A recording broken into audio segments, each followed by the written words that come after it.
what you said is actually a huge part of being okay with people misunderstanding you is being okay on your own and like having that self-love, that self-awareness, that self-alignment. That makes a huge difference. Like if you always like you and you always kind of understand you, you will be, I think, okay, right? Being your own best friend, you're not going to abandon you. And I just think that's a really big part of it.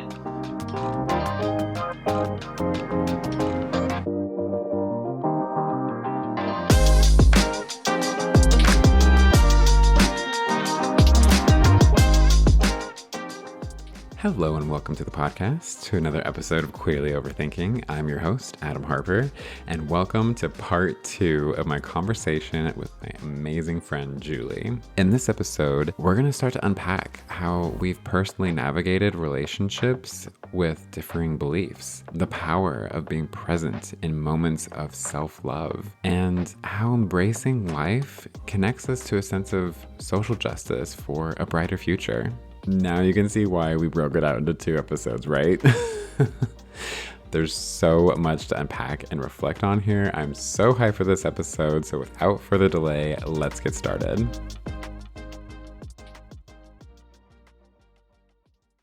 Before we dive into the second half of our outline here and discussion topics, I actually shared this with my producer, Cass, that we were going to be talking today, and she was so excited that she has a couple questions for us. And with the idea that each person is open to their own autonomy of making their own decisions, the first question out of the 2 is, how do you still continue to have relationships with people who are in the church? And I'm happy to hand that to you to answer first if you'd like. Yeah. Um, really, it depends on who it is. That is what I have found. I think one thing that's been really beneficial has been to ask even my friends who are still in the church, the ones who I'm close to, what they believe. Because I realized it's easy being on this end to assume we know what they believe because we know what the church teaches. However, when one of my best friends from home asked what I believe in now, I realized it's like, ooh, it's not fair of me to assume that I know what you believe in just because I know what the church teaches. And so I asked her, and it was awesome to hear, her levels of nuance, her reasoning, her thinking patterns. And I really appreciated it. And I remember just being so grateful that I didn't just assume there, because I think we would have missed out on deepening our relationship. The people that I'm still close to who are in the church, I either can be very open with where I am, and I appreciate that. Like, that is all to their credit, and they don't try to get me back or anything like that. Or we don't talk about like religion too much. Like, there might be a mentioning of, BYU, or we go to church, or, this is my calling and stuff, but that's it. There's never any doctrinal sort of conversation. And that's pretty much, that's been okay. Yeah. So being curious, I guess, is what I would wrap all that up in, is to be curious about where people are. Literally everything you're saying, I really, really, really understand where you're coming from. And I think that's the beautiful thing, too, of understanding where people are at in various points in their life and where people believe in certain points of their life. The fact that you're able to have your opinion on something and someone can have a different opinion about it, and there's just that level of coexisting that I just think is so necessary for us to accept and to understand that, beliefs change, people change, needs change. And I think a lot of people too, as you were sharing, and I'm speaking broadly here, I'm not just saying Mormons, I'm saying, broadly anybody who's in any sort of group or organization or system or anything like that, that may not necessarily be open to questioning things, may not necessarily be open to seeing other perspectives or other ways of living. It can kind of look like the sheep and the herd and the flock and the things like that. So I'll just kind of leave it at that. But to piggyback off of that question, as I shared earlier, I feel like we all have the right and the ability to live and love and practice whatever and whenever, wherever we want or don't want. And I too have great relationships with people who are still members of the church, people who aren't members of any church, people who are members of different beliefs. And I just love that point you made of just being curious and asking them, because I had never thought about it that way before. And I think, again, this is like the beauty, the magic of podcasts like this, having discussions like these, being able to see different perspectives, because you have just shared with me something really important, that like just because someone that I know has previously either in the past or still identifies with a specific belief, I shouldn't just paint them with a single brush. Like they are just as diverse and unique and infinite in their thoughts and beliefs. And, maybe there are things that are fairly common amongst a specific idea that many people share. But, I just love being able to see how they take it and how they prefer to present themselves. And so what makes it work is if you're willing to see that common ground between each of us. And a belief doesn't necessarily need to, be something that we have to push onto other people, but we can proudly show what we believe or what we don't believe in. And I really appreciate that from others too. As you mentioned, there are people in your life who believe differently than you. Sorry, I'm saying the word believe a lot. Let's see how many times I can say it in like a single sentence. But aren't trying to contort you into accepting it in any single sort of way or accepting any new ideology or anything like that. And so, again, as you said, the mutual respect, in my opinion, it's what has really helped me to build bridges between beliefs and perspectives. Yes, yes, yes. You triggered like three thoughts that I wanted to say. I'm so happy because I did not write these ones down. One of the things that I know has actually really helped me to maintain relationships with people who are still in the church is the fact that I have relationships with people who are outside of the church. Because I know for a while I was feeling like I had no community because I had left my community. Like, okay, right, when we go to college, you always hear that you make these lifelong friends, and totally true. A lot of mine, obviously, going to BYU, Idaho, were in the LDS community and just living in Rexburg at all. So a lot of my community was LDS, and I just felt like I was losing half of who I was, or no, half of the community I had. Once I started getting to a new area, new geographic area, making more friends and relationships with people who are outside the church, started to feel more balanced and less like I was losing something and more like I could actually have overall balance and diverse community. And it was wonderful and great. And that's one thing that helped. Another thing is, okay, so I told you earlier that growing up, I felt responsible for my family's salvation, basically. Okay. Brain wiring doesn't just switch just because you deconstruct or because you start deconstructing. It is a really freaking long process and it's annoying. That is so long. But it is. I remember my therapist has been like, yeah, so you're kind of in the beginning. I'm like, what? I've been in it for a couple years. And she's like, yeah, I know. and, and I was like, ah, damn. Okay. But I have found I still sometimes have that tendency, but the other way, of now that I see the unhealthy aspects of the church, I want to save people from that. So it has really turned into a balance of, letting, like, just being like, Julie, no, this. And my partner said it so beautifully one day. He's like, being in the church and having that mentality messed with our relationships. Now that we're out, we don't want to let it mess with our relationships again. So that is something too that has helped me more recently. Like, okay, people can do what they want. People are on their own journey. And it is not up to me to save them from something. If it doesn't feel right with them, that is their responsibility to do something about it. Maybe not mine. Mm. But then, on the flip side of that, see, there's just so many sides. And this is why I don't have a good single direction to go in. I was listening to Britt Hartley. I don't know if you know who she is. She has the TikTok No Nonsense Spirituality and was on the podcast with Bill Real, Almost Awakened. And she just said something so interesting one day that has stuck with me ever since. And she critiques pretty much all religion. Often people say to her, they're like, well, why do you do that? If people are happy living their lives, why do you critique it? Why do you bring up these things? And she said, I want better from humanity.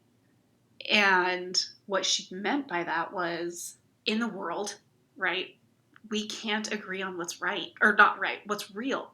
So people, humans, are killing other humans because we can't agree on what's real. So then I go there too, and I'm like, okay, yeah, how do you balance between letting people, just choose to live their lives in a way that works really well for them? And that's kind of one thing I think. I'm like, if it works really well for them, I'm more inclined to be like, okay, go for it. But if it's not working well for them, or as one of my friends put it, if your religion makes you more of an asshole, right, then do we step in? I don't know. It is a fun little dance that I feel like, get to do.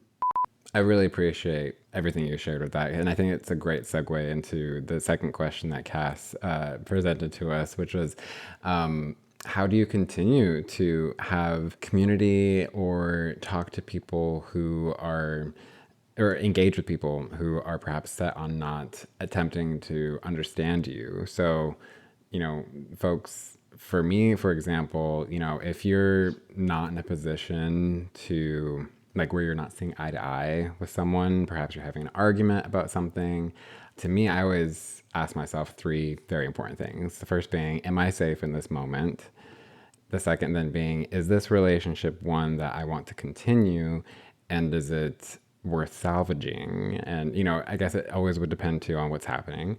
But then the third question being, do I need to regroup, redirect, or confront? And regroup meaning taking a step back, allowing myself to take some space to breathe, and, for however long that may be. Redirect meaning, if one part of your relationship with this individual is no longer serving you, can you perhaps redirect your energy into other areas of that relationship that are serving you? And confront, meaning if there is something specific that you need to address, be direct with the individual and see if there's room for common understanding. But that's kind of a three-step process that I start with. And actually that third one came from my therapist, which, again, love my therapist. But I'm curious, like, same question to you, how do you continue to engage with people, have community with people who are perhaps set on not attempting to understand you? First, I just had to say, I don't know if you remember, but last summer, I think it was when we had like our first FaceTime in a really long time, you actually told me those three things. And I remember thinking that was such a beautiful idea. And I'm probably at a good point in my life where that would be a good thing for me to embrace again. So, um, I'm so honored that you like remember that from like over a year ago. oh, yeah, yeah.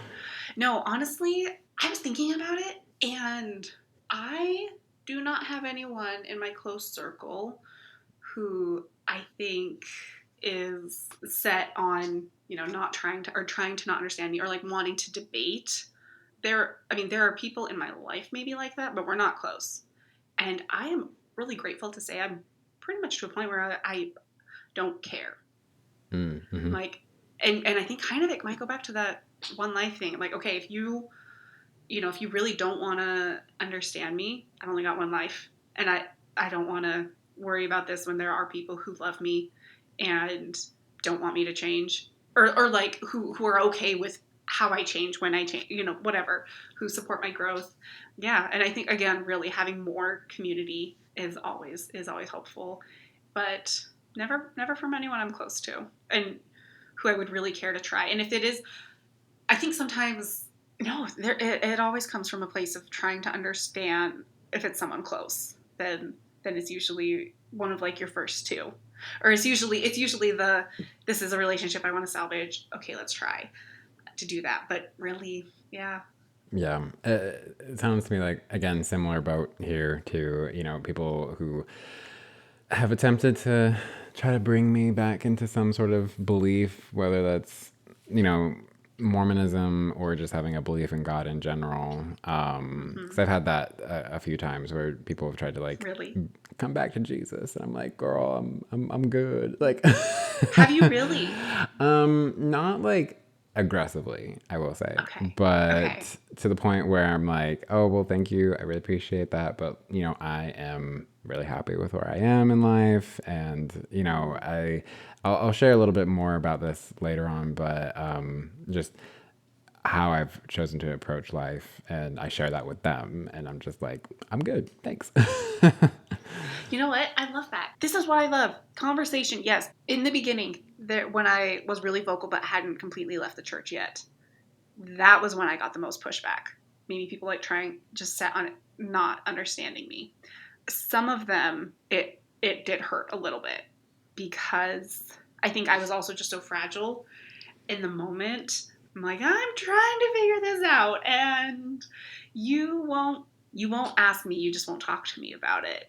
But like, I'm like, you've come up with something in your head about me, and that was hard. Yeah, but no, definitely since then I've never, again, like, we're not really close to anyone who has, and I've never.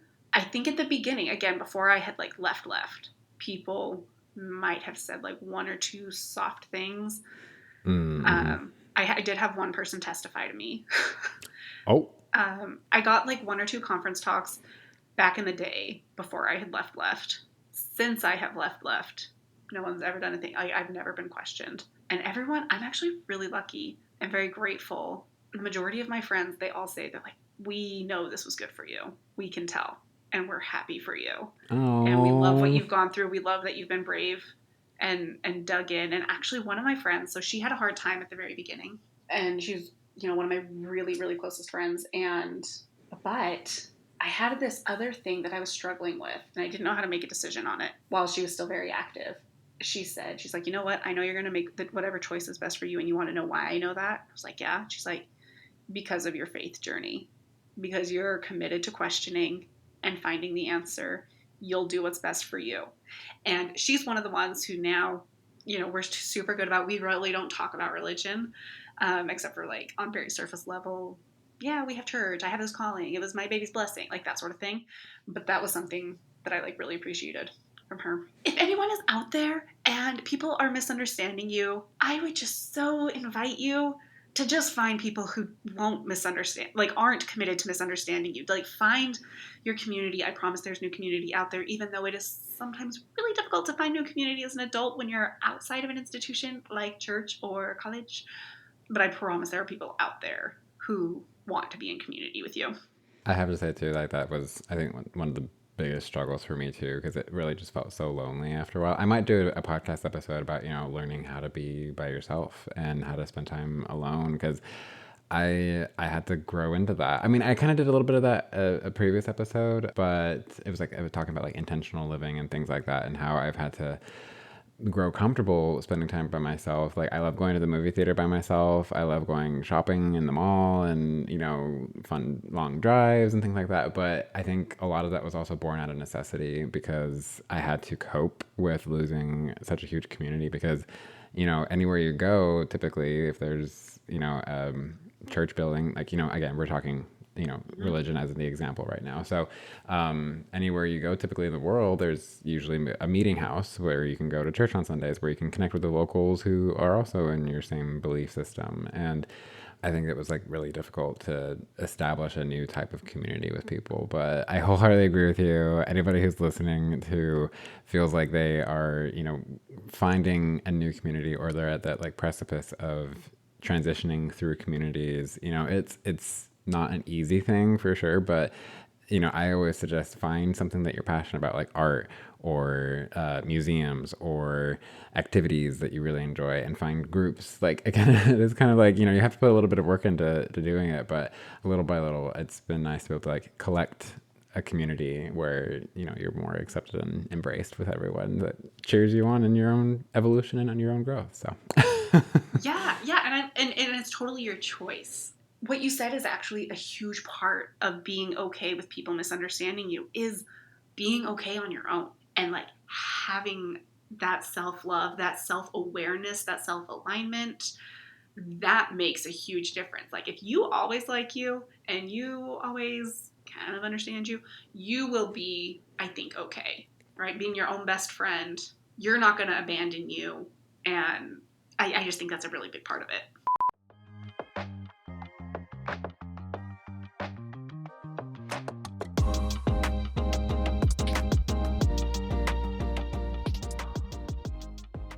well, I feel like that was an amazing first start to this episode and all the things that we talked about. I feel like I'm gonna have so much fun listening back to that and just kind of, reevaluating, rethinking, overthinking all the different things that we talked about. But moving into our second segment, kind of more so thinking about embracing living in the moment. A few questions to kind of tee things up for us. The first being, why is it important to live in the present and seize life's experiences? And I'll toss it over to you.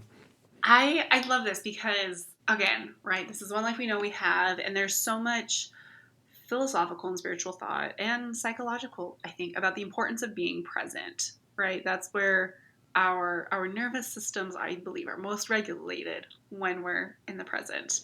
But in regard to seizing life's experiences, Kay, I feel I am naturally okay. I'm an ENFP, I'm a Sagittarius, all the things. And so I am always like, let's have an adventure, let's go have fun, let's do this, let's carpe diem the hell out of life. and and I think there's a time and place for that. But I realized a couple months ago that I was going overboard, and especially it was because I was coming out of another bar season, and that one I didn't score as high as I wanted to, which is why I'm taking it again. But it's so much work, so intense, right? That as soon as I was free, I was like, hey, we're doing something every single weekend. We might be doing something every single night as well. Like, we're gonna have fun because this is the only life I know I have, and I want to have fun with it. Okay, I was unhinged in the fun department, and and I came to realize, thank you to my therapist, the importance of also living in the slowness. And I remember the first weekend I did that, probably a month and a half ago. Just didn't have any plans for a Saturday. And it was the nicest day almost of my life. Like, we just sat and we did whatever we wanted, watched TV, ate food, no plan. And it was such a soft day. And I was just like, okay, there is life in the slowness. And I just remember looking around and feeling so grateful for everything that I have in my life right now. And it was beautiful. And so I've really been thinking about this concept. I think it's, kind of popular on TikTok and whatnot, but of wintering and taking time to slow down in body, mind, soul, and just not always need to be going. I think, with the social medias and whatnot, I am such a FOMO person. I hate it. I'm like, oh, that's a fun adventure. I want to have it. Otherwise, I'm missing out on the one life I have. Um, but I think there's a time and a season for everything. Definitely balancing going out, having the adventures with enjoying the slowness of where you are, the everyday things, the small everyday things, like your favorite drink in the morning, or, going for a walk in the middle of the day, whatever it is. There's so much value there, but really just being present. And sometimes we seize and sometimes we accept. And I think it's important to have both, to have that flow in our life. I absolutely love what you just said. Sometimes we seize and sometimes we accept. And I'm gonna think on that one for a minute, because it actually ties in really well to the second question of the segment of, how is that self love connected to embracing the present moment? And I feel like you really, really touched on that a lot, and how it can bring about our own personal growth and fulfillment. And I'll kind of like share a little bit of like, I struggle with giving myself permission to do the thing, whatever that is, to go after what I want. And it's so crazy because it's still something that I'm working through. And I gotta tell you, when you actually give yourself permission to do the thing, it's the greatest feeling to do it, whether it's seizing the moment, as you said, or to just accept the moment as it is. And, I'm not saying to necessarily, just go give yourself permission to go on a shopping spree every single weekend on the mall. I'm also not saying that you can't do that either. But what I am saying is that, give yourself permission to make a plan. That's like the key, in my opinion, to like to go after that thing that you want, because typically I try to have a plan for everything that I like want to go after for, and to help give myself permission because I've made a plan in that sense. But also, if I want to buy that box of chocolate from C's Candy at the mall, like, I'm just going to go for it because, do I do it all the time? No, but it's the one thing that not the one thing, but one of the many things that I learned growing up Mormon specifically is that all things in moderation. And I think that's like a universal principle in life, and that I still apply to this day. And so I really appreciate your perspective and what you shared of, embracing the slowness and just like how life is because of how fast paced life typically is for so many of us. And I just also love blending that together of it's okay to like give yourself permission to be in that slowness, or to give yourself permission to chase after that thing that you want. And I think that's the key, is so many of us, I think, are waiting for someone to give us that permission. Oh my gosh, all the time. And okay, and I'm curious too. I would love to know how many people feel this like need for permission. I would just love to understand the commonalities of that, because I do think there is a level of potentially added in with like religious trauma or growing or what and whatnot, of needing permission to do something or to do what you want specifically. Because I was listening. It was this podcast. It was really this podcast. She talked about how religions teach humility to keep you from like doing what you want. And so Mm-hmm. then I think it's so interesting to think about the relationship there with needing permission to do what you want. Because I know that was something with my mental health. I always felt like anything I wanted was not something God wanted just because I wanted it, right? The natural man is an enemy to God, or like thy will be done, and that we need to bend our will to God's. And so I just like adopted this idea that if I wanted it, it was not what God wanted, and I needed to bend to what God wanted. So Mm-hmm. so now that's been a huge thing for me, is this self-love and personal, and how it can turn into personal growth as well, is I realize I'm the one running my life, and that what I want, like what I also really learned to tune into my body. But like if I'm wanting something, there's a reason for it. Or if I feel like I need something, there's a reason for it. And to feel okay to cater to that, to what you want, what you need. I totally hear you. Uh, I love all that. Oh my gosh, girl. I can't tell you how. Okay, like on a side note, I'm so excited to edit this episode because I'm just going to be like jamming out. Like, as I'm like, a preview of me editing this is going to be like me listening, be like, like, take me to church, So. In that same kind of idea of embracing living in the moment, I'm curious because I know that you had kind of shared this a little bit more so in the beginning of our brainstorming session, thinking about social justice. And, I'm curious to know, in what ways does this perspective of embracing living in the moment tie into that concept of social justice? And how does addressing, societal issues in the here and now help contribute to a better world, per se? I love this. If we're not living in this idea that things are magically going to get better, that someone's going to come save the world, right? And we take this idea that, okay, like this is the time we have, how can we make it better? First, I just want to say that I really believe, like, if we only have one life, I really want everyone to be able to have a beautiful, full life. And like that doesn't mean it'll always be pretty or like easy, because we're humans, but I want everyone to have a shot at a beautiful, full life. Like, I would love people to feel safe everywhere they go. I would love people to feel full and satisfied and not hungry everywhere they go. I would love for people to not have to worry about, having enough money to survive. And I would love for people to have good relationships, and just to be able to be free and to live a free, authentic life. Okay, we're so far from that. It is frustrating. And I would also obviously like to see less colonization. So many indigenous peoples and nations, have this idea of really like thinking forward. But there is one specific philosophy that I have loved and I think about a lot. It's called the seventh generation principle, and it's from the Haudenosaunee Confederacy, otherwise known as the Iroquois. And they are actually the tribe that is attributed to the inspiration of the Constitution of the United States, the way that they ran Oh, their governments and whatnot. Benjamin Franklin was really inspired by them.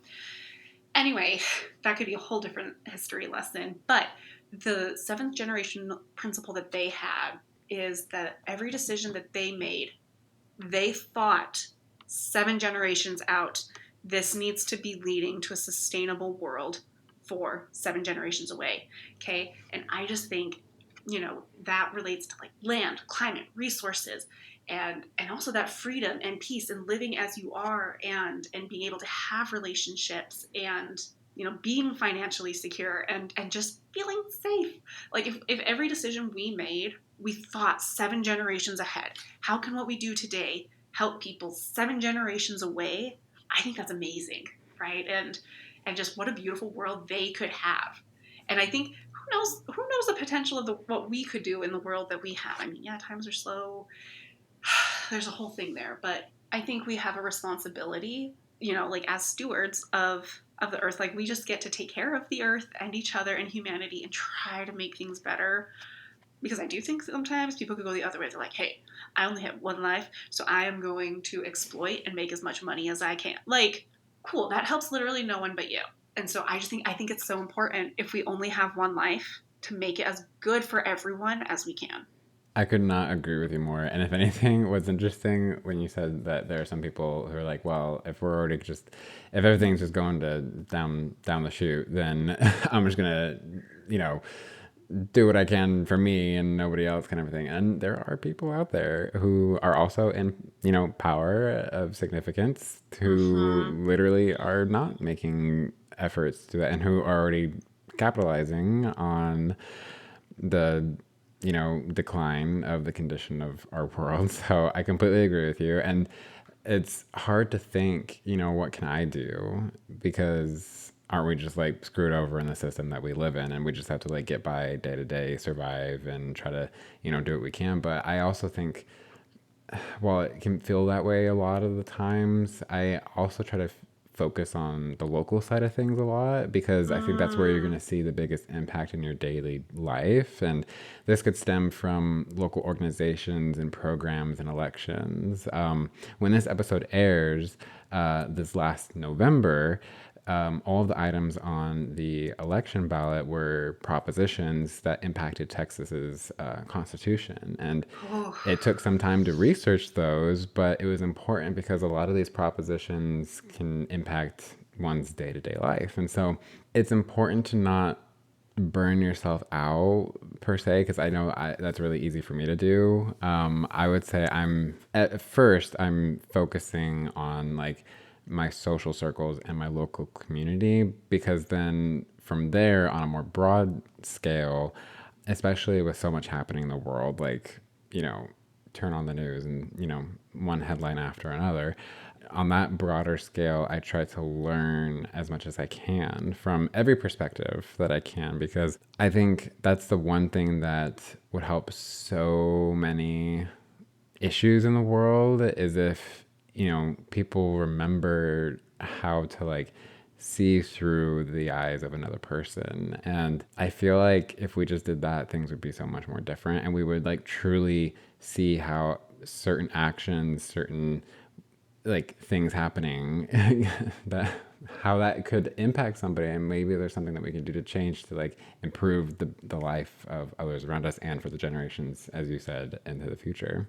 No, I completely agree. And something you said, um, about the like, well, aren't we all just like victims of the system and trying our best to survive? And I've actually been thinking about that a lot this week. And because there was a good minute where I was actually like real depressed. I was like, we're just in a world full of made up systems by humans, a lot of them by men, and who've been men in power, a certain type of man in power, and they're all fake. They're all made up. And I was like just feeling really depressed. I'm like, what's the point? Right? Getting maybe like a little in nihilism, and not on the side of nihilism that I like to be, which is the side I like to be on is like nothing matters, so let's make it good. Oh my gosh. Right? But the other side is like nothing matters, so what's the point? And that's not the side we want to stay on. It's not a fun side. But I realized this week, I was like, yes, all these systems are fake. All these systems are made up. And so maybe I can contribute to either trying to make it better or help change it, get rid of it, replace it, so that these people who are affected by these systems, even the work week, like that's a made up system. The 5-day work week, that is a made up system. Like all of it. And I'm just like, how can we help people who are stuck in these systems and just make it better? Well, Julie, I have absolutely loved being able to discuss all these with you, all these points. And to kind of just summarize all this up for our listeners, we talked about, disassembling living for something after this life and what impact that's had on us, and how we are actively choosing to focus on this life, a life full of self-love and kindness towards ourselves, embracing the slowness, and, truly just being present, and how we can then share that with others and make a positive change in our own world, and whether that's on a local or a broad scale in that regard. And with that, I just hope that everyone listening has been inspired by what we've shared, that they're able to take away something from this that they can see in their own life or to share with others, because that I think has really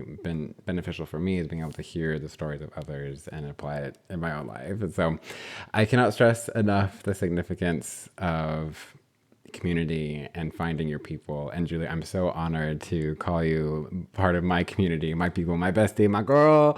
Anyway, so thank you again so much for being here. And before we close out, I often like to wrap things up with a quote. This one comes from Walt Whitman, and they said, "Happiness, not in another place, but this place. Not for another hour, but this hour." Love that. Is it so good? Is that good? That's beautiful. That's really beautiful. Thank you. Thanks to Walt for the quote of today. But thank you again, Julie, so much for being on this episode with me. Truly, I have loved being able to share space with you and being able to connect with you on these topics. Oh, thank you so much, Adam. I loved being here with you. It's always a fun conversation. I always walk away with something that I've learned and that I'd like to think about and reflect on. So thank you so much for having me. Queerly Overthinking is hosted, edited, and executive produced by Adam Harper, with additional producing by Cass Cooper. You can follow Queerly Overthinking on Instagram or TikTok at Queerly Overthinking, and you can find more at www.queerlyoverthinking.com.